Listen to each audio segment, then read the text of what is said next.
Salom, bugun biz sizlar bilan hozirgi kunda eng ko'p uchraydigan kasalliklar haqida gaplashamiz. Birinchisi bu katarakta.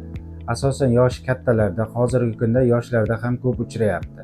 Buni belgilari asosan ko'z xiraliklari va yorug'likka qarashning qiyinlashishi. Asosiy davo chorasi bu jarrohlik yo'li bilan davolanadi. Ikkinchi kasalligimiz bu quruq ko'z sindromi. Asosan bular ko'p kompyuterda ishlash natijasida, telefonda ko'p ishlash natijasida, suvsizlanish hamda konditsioner tagida ko'p o'tirish natijasida ko'p uchraydigan kasallik hisoblanadi.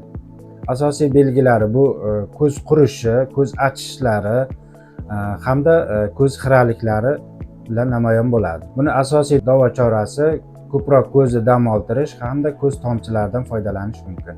Uchinchi kasalligimiz glaukoma kasalligi hisoblanadi. Glaukoma bu ko'z ichki bosimini oshishi natijasida kelib chiqadi. Boshida belgilar bilinmaydi.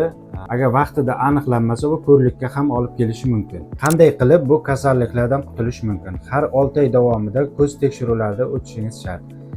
Hamda ish joyidagi gigiyenaga rioya qilish, to'g'ri ovqatlanishni yo'lga qo'yish hamda himoya ko'zoynaklaridan to'g'ri foydalanish. Bugungi aytilgan kasalliklar sizda ham mavjud bo'lishi mumkin. Uni sezmasligingiz va hamda bilmasligingiz mumkin. Biz sizni tekshiruv va maslahatga taklif etamiz.